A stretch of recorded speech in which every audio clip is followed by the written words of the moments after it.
जय श्री कृष्णा। आइए सुनते हैं सकट चौथ की कथा।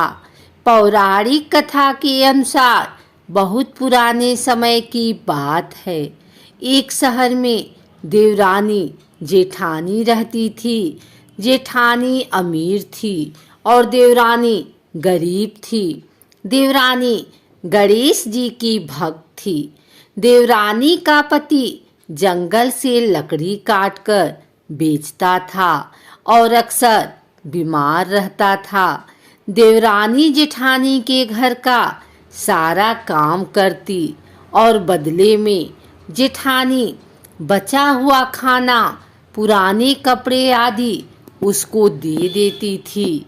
इसी से देवरानी का परिवार चल रहा था।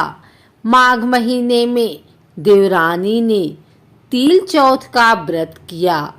5 रुपए का तिल व गुड़ लाकर तिलकुटा बनाया।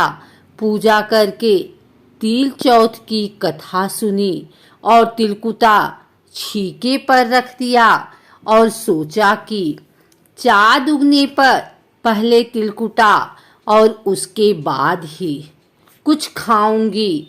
कथा सुनकर वह जेठानी के यहाँ चली गई।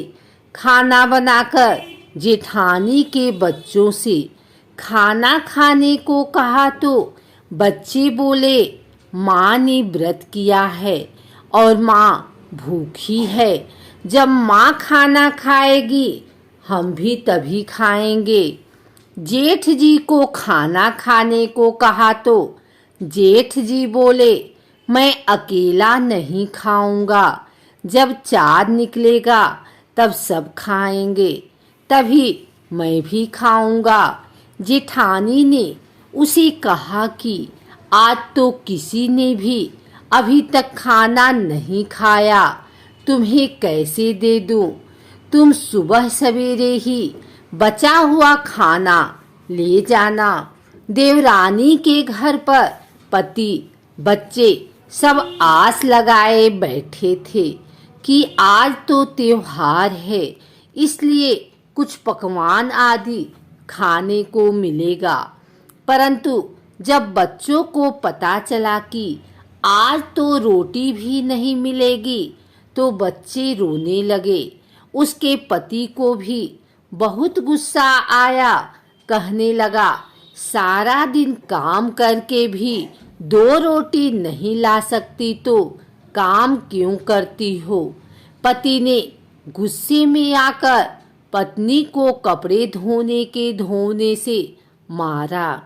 धोना हाथ से छूट गया तो पाटे से मारा।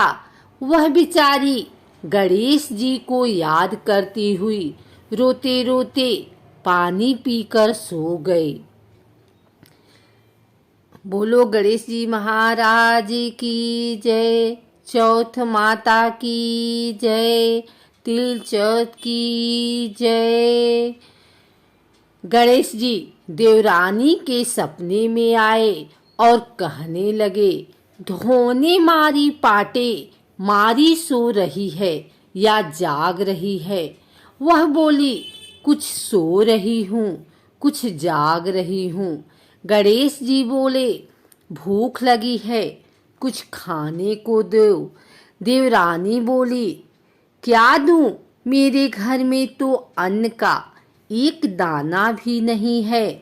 जेठानी बचा खुचा खाना देती थी, आज वो भी नहीं मिला। पूजा का बचा हुआ तिलकुटा छीके में पड़ा है, वही खा लो। तिलकुटा खाने के बाद गणेश जी बोले, धोने मारी पाटे मारी निमटाई लगी है, कहाँ निमटे? ओ बोली, ए पड़ा घर, जहाँ इच्छा हो वहाँ निमट लो। फिर गणेश जी बोले, अब कहाँ पोंछूं? अब देवरानी को बहुत गुस्सा आया कि कब के तंग करे जा रहे हैं। सो बोली, मेरे सर पर पोंछो। और कहाँ पोंछोगे? सुबह जब देवरानी उठी तो यह देखकर हैरान रह गई कि पूरा घर हीरे मोती से जगमगा रहा है। सिर पर जहाँ विनायक जी पोछनी कर गए थे, वहाँ हीरे के टीके व बिंदी जगमगा रहे हैं। बोलो गणेश जी महाराज की जय। चौथ माता की जय। तिल चौथ की जय। उस दिन देवरानी जेठानी के काम करने नहीं गई।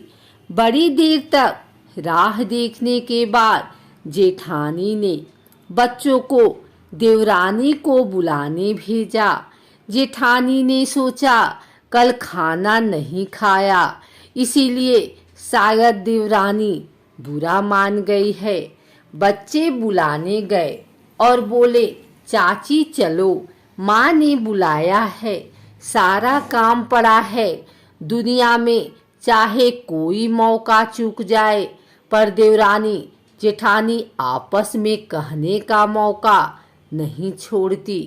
देवरानी ने कहा, बेटा बहुत दिन तेरी माँ के यहाँ काम कर लिया, अब तुम अपनी माँ को ही मेरे यहाँ काम करने भेज दो। बच्चों ने घर जाकर माँ को बताया कि चाची का तो पूरा घर हीरे मोतियों से जगमगा रहा है। जेठानी दौड़ती हुई देवरानी के पास आई और पूछा कि ये सब हुआ कैसे। देवरानी ने उसके साथ जो हुआ वो सब कह डाला। घर लौटकर जेठानी अपने पति से कहा कि आप मुझे धोने और पाटे से मारो।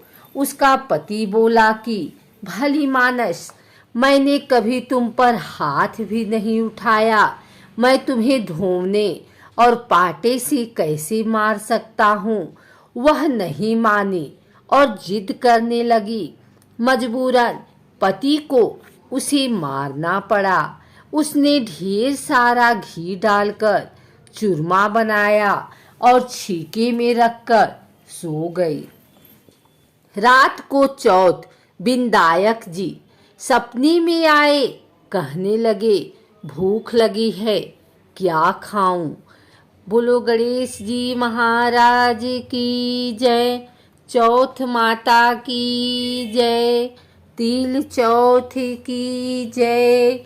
जेठानी ने कहा, हे गणेश जी महाराज, मेरी देवरानी के यहाँ तो आपने सूखा चुंटी भर तिलकुट्टा खाया था। मैंने तो झरते घी का चूरमा बनाकर आपके लिए छीके में रखा है। फल और मेवे भी रखे हैं, जो चाहे खा लीजिए। गणेश जी बोले, अब निपटे कहाँ। जेठानी बोली, उसके यहाँ तो टूटी फूटी झोपड़ी थी, मेरे यहाँ तो कंचन के महल हैं, जहाँ चाहो निपटो। फिर गणेश जी ने पूछा, अब पोछूं कहाँ। जेठानी बोली, मेरे ललाट पर बड़ी सी बिंदी लगाकर पोछ लो। धन की भूखी जेठानी सुबह बहुत जल्दी उठ गई। सोचा घर हीरे जवाहरात से भर चुका होगा, पर देखा तो पूरे घर में गंदगी फैली हुई थी, तेज बदबू आ रही थी। उसके सिर पर भी बहुत सी गंदगी लगी हुई थी। उसने कहा, हे गणेश जी महाराज, ये आपने क्या किया। मुझसे रूठे और देवरानी पर टूटे। जेठानी ने घर की सफाई करने की बात बहुत ही कोशिश की, परंतु गंदगी और ज़्यादा ही फैलती गई। जेठानी के पति को मालूम चला तो वह भी बहुत गुस्सा हुआ और बोला, तेरे पास इतना सब कुछ था, फिर भी तेरा मन नहीं भरा। परेशान होकर चौथ के विनायक जी गणेश जी से मदद की विनती करने लगी। विनायक जी ने कहा, देवरानी से जलन के कारण तूने जो किया था, यह उसी का फल है। अब तू अपने धन में से आधा उसे देगी, तभी यह सब साफ होगा। बोलो गणेश जी महाराज की जय। चौथ माता की जय। तिल चौथ की जय। उसने आधा धन बांट दिया, किंतु मोहरों की एक हाड़ी चूल्हे के नीचे गाड़ रखी थी। उसने सोचा किसी को पता नहीं चलेगा, और उसने उस धन को नहीं बांटा। उसने कहा, हे चौथ विनायक जी, अब तो अपना यह बिखराव समेटो। वे बोले, पहले चूल्हे के नीचे गाड़ी हुई मोहरों की हाड़ी सहित ताक में रखी 2 सुई की भी पाती कर। इस प्रकार विनायक जी ने सुई जैसी छोटी चीज का भी बंटवारा करवाकर अपनी माया समेटी।